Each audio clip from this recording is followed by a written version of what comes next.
हाँ जी गाइस, आज हम लोग जो देखेंगे अपना chapter number 4 admission of partner partnership accounts की हम बात कर रहे हैं।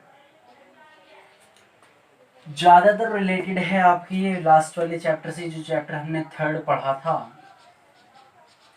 बस उसमें क्या था कि अगर 4 पार्टनर हैं ए, बी, सी और डी, तो इन चारों के बीच में ही कोई ना कोई बस change in profit sharing ratio हो रहा था, और हम उसमें से old minus new, new minus old करके सैक्रिफाइसिंग और गेनिंग रेशियो देख रहे थे। इस चैप्टर में हमें क्या करना होगा, उस बात को अगर हम समझें तो इस चैप्टर में मान लेते हैं हमारे पास कितने पार्टनर थे, 2 पार्टनर थे, जिसमें से एक का हिस्सा 2/3 और दूसरे का हिस्सा 1/3। यानी मैं ये कहना चाह रहा हूँ कि ए और बी पुराने साझेदार हैं, जिनका रेशियो कितना है, 2:1 का है। सी एक नया बंदा है जो आना चाह रहा है फर्म में, कितने शेयर के लिए, 1/5 शेयर के लिए। कितने शेयर के लिए, 1/5 शेयर के लिए। तो होते तो थे कितने, 2 हिस्से, लेकिन अब से कितने होंगे, अब से होंगे 3 हिस्से, 1/5। तो सी ने पहले ही बोल दिया कि मेरा रिजर्व कर दो। देखो ना, 1/5 कितना बोल दिया सी ने कि मेरा हिस्सा ये अलग रख दो, बाकी ए और बी का हिस्सा है। ठीक है, ए और बी का हिस्सा कैसे निकल के आएगा, मतलब ये कि न्यू प्रॉफिट शेयरिंग रेशियो कैसे फाइंड आउट होगा, ये हम देखेंगे आगे। अभी फिलहाल बात करते हैं कि एडमिशन बेसिकली हम कर क्यों रहे हैं किसी पार्टनर का, हमें ऐसी क्या जरूरत पड़ी कि हम अपने बिजनेस में एक बंदे को और बढ़ा रहे हैं। रिटायरमेंट भी देखेंगे, हमें ऐसी क्या ज़रूरत है कि हम उसे रिटायर दे रहे हैं। इन सब चीज़ों का जो जवाब है वो अब आएगा थोड़ी थोड़ी सी देर में। देखते हैं, चलो सबसे पहले डेफिनेशन क्या निकल करके आ रही है। न्यू पार्टनर या पार्टनर्स, न्यू पार्टनर या partners may be admitted when, जब the firm is in need of more capital, जब या तो फर्म को जरूरत हो ज्यादा कैपिटल की, मतलब ये कि मुझे ग्रोथ करनी है अपने बिजनेस में, कैपिटल की जरूरत है, या मुझे किसी पर्सन की ऐसे की जरूरत है जिसके पास क्या हो, विद मैनेजरल स्किल्स। ठीक है, विद बेटर मैनेजरल स्किल्स। मैंने कहा कि सी जो यहाँ पर पार्टनर है, या तो उसके पास कैपिटल हो, देखो कैपिटल तो चाहिए ही चाहिए मेरे को भाई, कैपिटल के बिना तो मैं उसे दूंगा नहीं, या एक उसके पास कोई ऐसी मैनेजरल टेक्नोलॉजिकल स्किल हो कि उस बंदे को हम अपनी फर्म में ले लें एज अ पार्टनर, तो हमें उससे ग्रोथ हो जाए, हमें कुछ बेनिफिट हो जाए। ठीक है, या बोथ, और बोथ का मतलब ये है कि उसके पास कैपिटल भी हो, स्किल्स भी हो, तो वो तो वेल एंड गुड है, बहुत ही अच्छी बात हो जाएगी कि एक ऐसे पार्टनर के पास, एक ऐसे बंदे को हम एज अ पार्टनर ले रहे हैं अपनी फर्म में, जिसके पास कैपिटल भी है, मतलब वो पैसा तो देगा ही देगा, हमें जो भी कैपिटल कंट्रीब्यूट करेंगे वो देखेंगे कैसे आती है, क्या होगा। और दूसरी बात कि मैनेजरल स्किल भी है उसके पास ऐसी कि उस बंदे को अगर हम यूज़ करें अपने बिजनेस में, उसे हम एज अ मशीन काम करवाएं, तो सीधी सी बात है वो हमें अर्निंग कैपेसिटी हमारी ज़्यादा हो जाएगी, प्रॉफिट हमारा ज़्यादा हो जाएगा। बात समझ में आई? तो एक बार और पढ़ते हैं। न्यू पार्टनर और partners may be admitted when the firm is in need of more capital, जब भी फर्म को ज़्यादा कैपिटल की जरूरत होगी, और पर्सन्स या व्यक्तियों की जरूरत होगी विद बेटर मैनेजरल स्किल्स। ठीक है, एक ऐसा व्यक्ति या तो उसकी वजह से हमें कैपिटल मिल जाए, उसकी कैपिटल को हम यूज करके अपने फर्म को ग्रोथ कर लें, हम अपनी प्रोस्पेरिटी वगैरह बढ़ा लें। ठीक है, समृद्धि जिसे हम बोलते हैं बेसिकली हिंदी में। या हम ये कह सकते हैं मैनेजरल स्किल है तुम्हारे पास भैया, ठीक है, आ जाओ हमारी फर्म में कंट्रीब्यूट करो, आप अपनी स्किल्स को दो हमें, अब जो स्किल्स को हम आपकी यूज कर रहे हैं उससे हम क्या करेंगे, बेनिफिट कमाएंगे। या दोनों चीजें हों आपके पास, तो वो तो बहुत ही अच्छी बात है। ठीक है, इतनी बात समझ में आ गई। एडमिशन हम इसलिए करते हैं पार्टनर का। नेक्स्ट क्या है यहाँ पे, according to the section 31 of Indian Partnership Act, important चीज है ये बहुत। According to section 31 of Indian Partnership Act कहता है कि पार्टनर कोई भी एग्रीड तब हो सकता है जब, पहला वाला पॉइंट है, if it is so agreed in the partnership deed, मतलब ये या तो हमने ये पार्टनरशिप डीड में पहले से लिखा हुआ हो, if it is so agreed in the partnership deed, या तो पार्टनरशिप डीड में लिखा हुआ हो कि कोई भी पार्टनर फर्म में आ सकता है। अगर ये नहीं है, अगर फर्स्ट वाला पॉइंट नहीं है, तो फिर सेकंड होना चाहिए, क्योंकि यहाँ पे देखो और लिखा हुआ है, एंड नहीं लिखा हुआ। और का मतलब या कि अगर पार्टनरशिप डीड साइलेंट है या ये पॉइंट नहीं है, तो if all the partners agree for the admission, मतलब ये कि अगर ए और बी के बीच में पार्टनरशिप डीड बनी हुई है तो वैसे करो जैसे पार्टनरशिप डीड में लिखा है, नहीं बनी हुई है तो दूसरा ऑप्शन आपके पास ये है, अगर दोनों साझेदार मतलब ऑल पार्टनर्स आर एग्रीड, अगर सभी साझेदार एग्रीड हैं तो ही आप किसी बंदे को एज अ पार्टनर ले सकते हो, अदरवाइज नहीं ले सकते। तो दोनों चीजें क्लियर हैं, डेफिनेशन अलग और ले कब सकते हैं उसे, पार्टनर कब बना सकते हैं, या तो वो हमारी डीड में लिखा हुआ हो, डीड में नहीं है तो फिर ऑल पार्टनर्स क्या करने चाहिए, एग्री करने चाहिए, all partners agree for the admission. यहां तक की बात क्लियर है। आगे बढ़ते हैं थोड़ा सा। आफ्टर एडमिशन, आफ्टर एडमिशन का मतलब जब हम इस सी को एडमिट कर लेंगे और हम यहाँ पर पार्टनर इसे बना देंगे, पार्टनर जब हम इसे बना देंगे तो इसे दो चीजों के बेसिकली राइट मिल जाएंगे, इसे दो चीजों का राइट मिल जाएगा। कौन कौन सी हैं वो दो चीजें देखो, right to share future profit, right to share future profit of the firm, मतलब ये भविष्य के फर्म के भविष्य वाले जो प्रॉफिट है, अब जो फ्यूचर में प्रॉफिट होंगे फर्म के उसमें उसे एक तो हिस्सेदारी मिल जाएगी, सीधी सी बात है, जब वो पार्टनर बनना है तो उसे प्रॉफिट चाहिए चाहिए, और दूसरे उसे राइट मिल जाएगा right to share in the asset of the firm, मतलब ये फर्म की एसेट्स में भी उसे हिस्सेदारी मिल जाएगी। लेकिन ये प्रॉफिट में प्रॉफिट के साथ साथ लॉस भी इंक्लूड है, इस प्रॉफिट में लॉस भी है, ध्यान रखना। और इस एसेट में जो उसे हिस्सेदारी मिलेगी, इस एसेट में लायबिलिटीज भी है, लायबिलिटीज के लिए भी वो तुरंत ही क्या हो जाएगा, लायबल भी हो जाएगा। जब से उसे एसेट में हिस्सेदारी मिलेगी तभी से उसे लायबिलिटीज में भी हिस्सेदारी करनी पड़ेगी, मतलब ये लायबल वो होगा। इस वाले पॉइंट को मैंने यहाँ पर भी मेंशन करा हुआ है, आप लोग देख सकते हैं। देखो इंपॉर्टेंट पॉइंट है, ध्यान से देखो। At the same time he becomes liable for any liability of the business incurred after admission and any loss incurred by the firm। मतलब क्या है इसका, he becomes liable, वो liable हो जाता है for any liability, किसी भी liability के लिए, of the business, business की किसी भी liability के लिए जो incurred होगी, कब, after admission, ये वाला पॉइंट याद रखना, incurred after admission, एडमिशन होने के बाद में जो भी कोई लाइबिलिटी इनकर्ड होगी फर्म में, वो लाइबिलिटी का वो भी लाइबल होगा, जिम्मेदार होगा उसके लिए वो भी। And any loss incurred by the firm, या लाइबिलिटी से अगर कोई लॉस हो तो उसमें भी उसे हिस्सेदारी करनी पड़ेगी, शेयर उसका भी होगा। क्लियर है यहाँ तक? स्क्रीनशॉट लीजिए, आगे कराते हैं।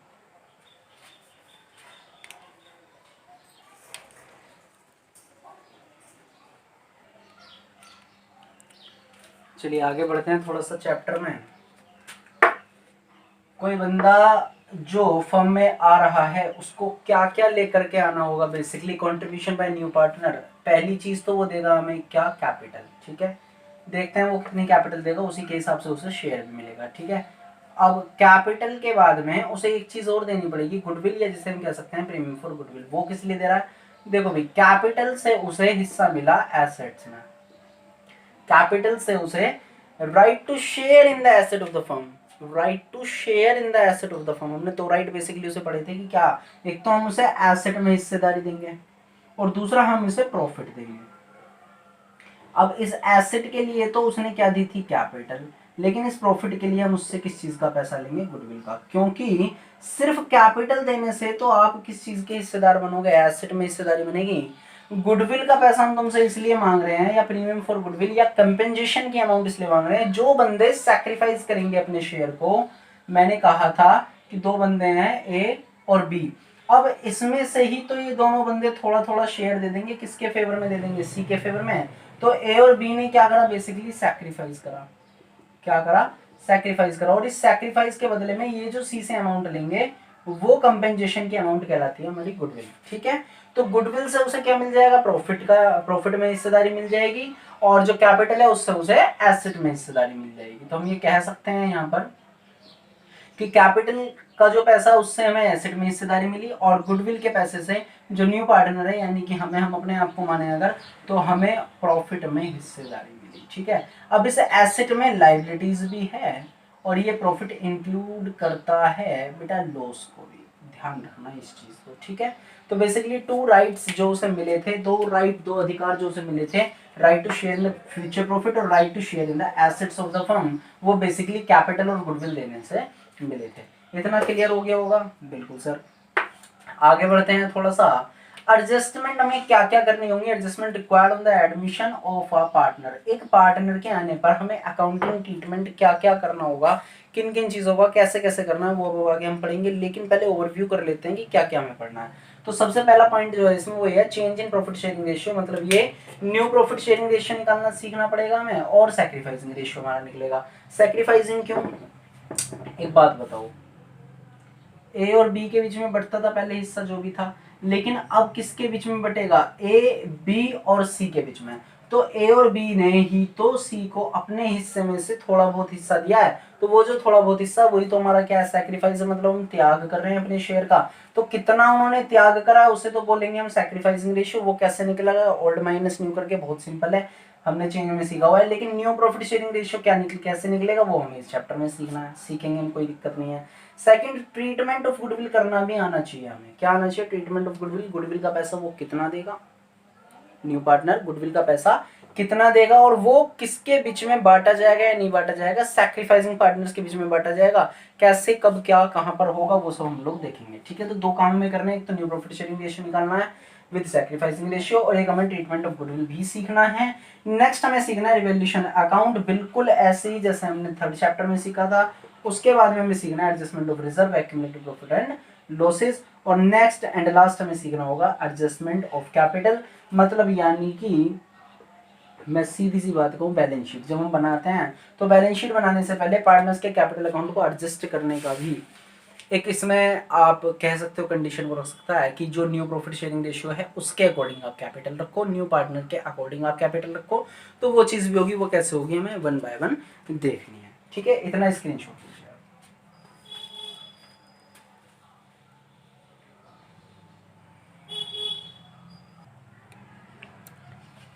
चलो अब हमें देखना है इसमें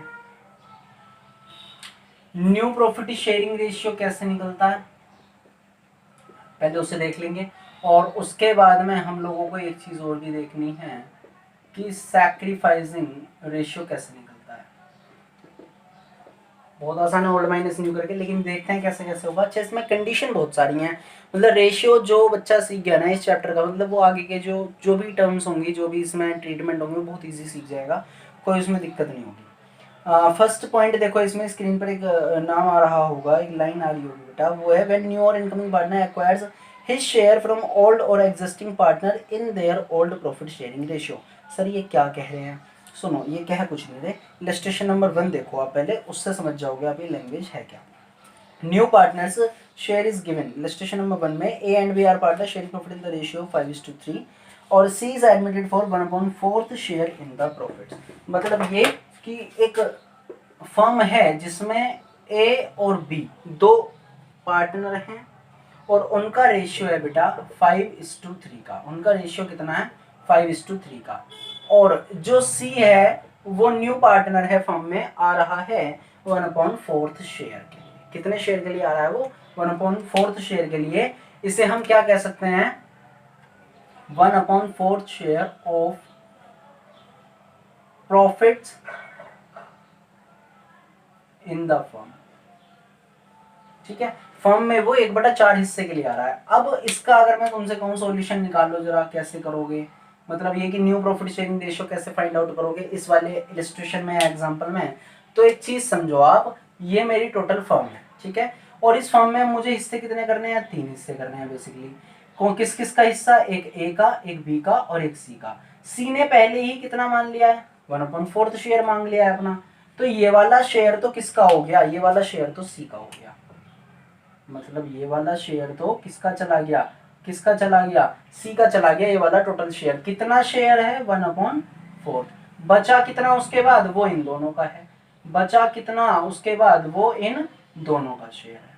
देख पा रहे हो आप, बिल्कुल देखो जरा यहाँ पे क्या कह रहा है वो, सी का 1/4 शेयर। हम मानते हैं टोटल शेयर कितना है फर्म में, 1 है। 1 क्यों मान रहे हैं, 1 मानते हैं बेस के लिए, जैसे परसेंटेज के टाइम पर हम 100% लेकर चलते हैं ना, एक वैल्यू को 100% मानकर चलते हैं, ऐसे रेशियो में मानकर चलते हैं हम 1। ठीक है, रेशियो में 1 मानकर चलता है। अब मैंने कहा कि टोटल प्रॉफिट ऑफ फर्म या टोटल शेयर ऑफ फर्म, आप लिखो इसे, प्रॉफिट मत लिखो, टोटल शेयर ऑफ फर्म लिखो आप इसे। टोटल शेयर जो था फर्म का वो कितना है, 1 है। ठीक है, अब 1 में से हमने सी को कितना दिया, सी का शेयर है भैया 1/4, 1/4 है। तो रिमेनिंग शेयर जो है वो रिमेनिंग किसका है, ए और बी का। Remaining share of A and B कितना आएगा, remaining share of A and B का कैसे आएगा, ए और बी। आप इस चीज को मैं जरा हटा देता हूँ स्पेस के लिए। रिमेनिंग शेयर कितना है, रिमेनिंग शेयर आएगा ए और बी का 1 - 1/4 कर दो, क्योंकि ये वाला टोटल फर्म का हिस्सा 1 जो है उसमें से हमने सी का हिस्सा माइनस कर दिया, तो 4 1 जा 4, ये आ जाएगा आपका 3/4। ये जो हिस्सा है ये रिमेनिंग है, किस किस का है, अब ये ए और बी का हिस्सा है। इस 3/4 में से हमें किसको देना है, ए और बी को देना है। तो 3/4 और ये 3/4 मल्टीप्लाई बाय 5 प्लस के 3, तो ये हो जाएगा 8 मल्टीप्लाई बाय 3/8। ये क्या निकाल रहे हैं हम, ये निकाल रहे हैं हम न्यू प्रॉफिट शेयरिंग रेशियो। क्या निकाल रहे हैं, न्यू प्रॉफिट शेयरिंग रेशियो निकल रहा है ए और बी का, क्योंकि सी का तो शेयर हमारे पास है ही न्यू, उसे तो हम कर देंगे बड़ा छोटा बाद में। रिमेनिंग शेयर कितना बचा ए और बी का, वो बचा एक, जब टोटल फर्म में से एक हिस्से में से हमने किसका, सी का हिस्सा निकाल दिया 1/4, तो 3/4 बचा ए और बी का। ए और बी का न्यू प्रॉफिट शेयरिंग रेशियो कैसे आएगा, वो ये रहा आपके सामने। 3 पंजे 15, 8 चौक 32, 3 तिया 9, 8 चौक 32। ठीक है, इतनी बात समझ में आ गई। सी का और देख लेते हैं, सी कितने हिस्से के लिए आ रहा था, 1/4 के लिए। हमें न्यूमरेटर सेम करके चलना होता है, डिनोमिनेटर सेम करके चलना होता है, रेशियो में मैथमेटिक्स में सीखा हुआ होगा। अब इसे कैसे करेंगे, 8 से मल्टीप्लाई ऊपर कर दो, 8 से अपना नीचे कर दो, तो रेशियो आ गया आपका 15, 9 और 8, मतलब ये 15, 9 और 8 का आपका रेशियो इसमें आ गया। ठीक है, स्क्रीनशॉट लीजिए। एक क्वेश्चन अभी और कराता हूँ, ये बुक से अलग हटके कराएंगे, बहुत सिंपल सा क्वेश्चन।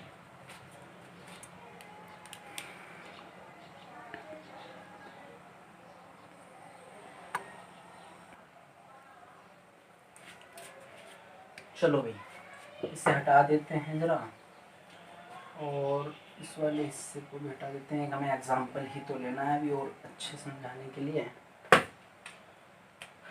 देखो, मान लेते हैं ए और बी का जो रेशियो था वो 2:1 का था। सी जो आ रहा है वो आ रहा है 1/5 शेयर के लिए।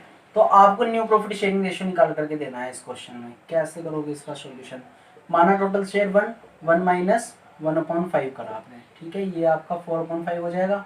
अब 4/5 जो हुआ ये रिमेनिंग हुआ किस किस का, ए और बी का। सीधी सी बात, ए का न्यू प्रॉफिट शेयरिंग रेशियो कैसे आएगा, 4/5 इंटू 2 और +1 कितना हो जाएगा, 2/3।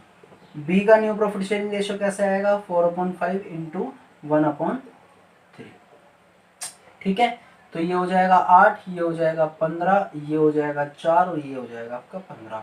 सी का शेयर कितना है, 1/5 का। तो मल्टीप्लाई ऐसा किससे करें कि नीचे का डिनोमिनेटर सेम हो जाए। ठीक है, अब डिनोमिनेटर सेम करने के लिए साथ 3 से ऊपर कर दो मल्टीप्लाई, 3 से नीचे, तो 3/15 हो जाएगा। मतलब कि आपका रेशियो हो गया 8:4:3, सॉरी 8:4:3 हो गया आपका रेशियो, क्योंकि डिनोमिनेटर हमें क्या करके चलना होता है, सेम करके चलना होता है। बहुत इजी है ये, अभी फर्स्ट वाले में कुछ नहीं है, अब आगे धीरे धीरे इसमें कंडीशन बढ़ती रहेंगी। मैं फिर कह रहा हूँ कि टोटल शेयर जो है वो हमने माना अपनी फर्म का 3 हिस्से हैं, उसमें से सी इसमें पहले गिवन होता है शेयर, तो सी का जो हिस्सा है वो हमने दे दिया। इस वाले क्वेश्चन की बात करें तो इसमें 1/5 था। टोटल शेयर फर्म का हमने माना 1, ये जो टोटल शेयर है फर्म का ये हमने कितना माना 1, और ये जो 1 शेयर है इसमें से जब हम 1/5 निकाल देंगे, एक बंदे का हिस्सा निकाल देंगे, तो बचेंगे 2 के हिस्से, और 2 को वो डिवाइड करते हैं अपने 2:1 में, तो हम बस उसे डिवाइड कर रहे हैं। न्यू प्रॉफिट शेयरिंग रेशियो हमने ये निकाल दिया इसका। ठीक है, ए और बी का हमने निकाल दिया न्यू प्रॉफिट शेयरिंग रेशियो। सी का 1/5 था ही, 3 से हमने मल्टीप्लाई करा है डिनोमिनेटर सेम करने के लिए। अब ये 8 4 12 और 3 कितना हो जाएगा, टोटल 15। तो हम ये कह सकते हैं 8/15, 4/15 और 3/15। 3/15 को आप अगर काटोगे तो बेटा वो 1/5 ही आएगा आपका। वही शेयर था किसका, सी का। उम्मीद है आपको ये चीज़ें समझ में आई होंगी। समझ में आती हैं तो आप लोग प्लीज़ लाइक और शेयर करना ना भूलें। Thank you.